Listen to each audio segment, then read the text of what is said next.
நாளுக்கொரு நல்ல பங்கு. யாத்ராகமத்திலிருந்து தின தியானங்கள். ஜூன் 24. யாத்ராகமம் 26ஆம் அதிகாரம் 15 முதல் 30 வரை உள்ள வசனங்கள் மற்றும் 36வது அதிகாரம் 20 முதல் 34 வரை உள்ள வசனங்கள். முற்றிலும் அழகானவர். வாசம் ஸ்தலத்திற்கு நிமிர்ந்து நிற்கும் பலகைகளையும் சீத்திம் மரத்தால் உண்டு பண்ணுவாயாக. வசனம் 15. ஆசாரிப்பு கூடாரத்திற்கு வடிவத்தை கொடுக்கிறதும் சாய்ந்து விழாதபடி தாங்கி நிற்கிறதுமான சீத்தி மரத்தால் செய்யப்பட்டு பொன் தகட்டால் மூடப்பட்ட பலகையை அடுத்ததாக காண்கிறோம்.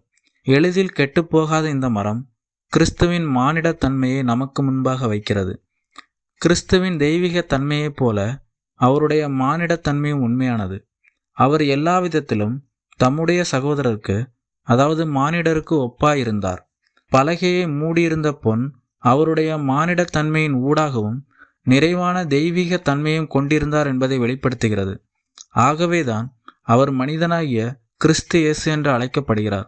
கிறிஸ்து தம்முடைய மானிட தன்மையின் வாயிலாகவும் குறையேதும் கூற முடியாத பரிசுத்தத்திலும் நீதியில் நிமிர்ந்து நிற்கிறார். அவருக்கு ஒப்பானவர் எவரும் இலர். அனைத்தும் அவரை சார்ந்தே இருக்கின்றன. 48 பலகைகள் அனைத்தும் ஒரே அளவுள்ளவை, ஒரே வடிவமானவை. கிறிஸ்துவின் ஒவ்வொரு சொல்லும் ஒவ்வொரு செயலும் அவருடைய மாறாத, மாற்றமில்லாத தேவ தன்மையையும் தேவ தரத்தையும் பறைசாற்றினது மட்டுமின்றி அவை ஒன்றுக்கொன்று இசைவானதாகவும் பிதாவுக்கு பிரியமானதை செய்தல் என்னும் ஒரே இலக்கை கொண்டிருந்தது. அதாவது பலகைகள் மனித தன்மையில் வந்த நம்முடைய இரட்சகரை பிரதிபலித்தாலும் தேவனுடைய அளவுகோலின்படி நம்மை காட்டிலும் எட்டாத உயரத்தில் கனத்தையும் மகிமையும் உடையவராயிருக்கிறார். பலகைகள் ஒவ்வொன்றும் வெள்ளி பாதங்களின் மேல் நிறுத்தப்பட்டது. வெள்ளி மீட்பின் பொருளுக்கு அடையாளம்.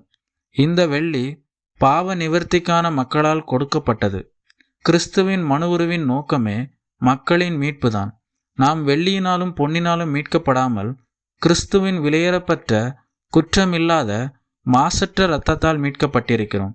தேவனுடைய வீடாகிய திருச்சபையில் உறுப்பினர்களாகிய நமக்கு கிறிஸ்துவே உதாரண புருஷராகவும் நமக்கு அடையாளத்தையும் மேன்மையும் தரக்கூடியவராக இருக்கிறார். நம்முடைய இரட்சிப்பு முற்றிலும் அவரை சார்ந்தது. நம்முடைய மீட்பு அவரை மகிமைப்படுத்துகிறதாக விளங்க வேண்டும். மேலும் இந்த பலகைகள் தனித்தனியாக நிற்காமல் பொன் தகட்டால் மூடப்பட்ட தாழ்பால்களை ஒன்றோடு ஒன்று உறுதியாக இணைக்கப்பட்டு தேவனுடைய ஒரே வாசஸ்தலமாக முழுமையடைந்தது. இது திருச்சபையாகிய நாம் பலராக இருந்தாலும் கிறிஸ்துவுக்குள் ஒன்றிணைக்கப்பட்டு தேவனுடைய ஆவிக்குரிய வாசஸ்தலமாக கட்டப்படுகிறோம் என்பதை காட்டுகிறது. பலகைகளின் மையத்தில் சொருகப்பட்டுள்ள நடுத்தாழ்பால் அவைகளை பிரிக்க முடியாதபடி இணைத்து பிடித்தது போல பரிசுத்த ஆவியானவர் நம்முடைய இருதயங்களில் செயல்பட்டு அன்பினாலும் சமாதானத்தினாலும் நம்மை ஒன்றாக இணைக்கிறார். ஒரு தனிப்பலகை கூடாரமாக மாற முடியாது. அதுபோலவே நாமும் தனித்து நிற்காமல் மீட்பின் அஸ்திபாரமாகிய கிறிஸ்துவின் மேல் உறுதியாக நின்று சகோதர ஐக்கியத்தில் நிலைத்திருக்கும் போதே அவருடைய மகிமையும் அன்பையும் இந்த உலகத்திற்கு வெளிப்படுத்தும் ஜீவனுள்ள ஆலயமாக திகழ்வோம்.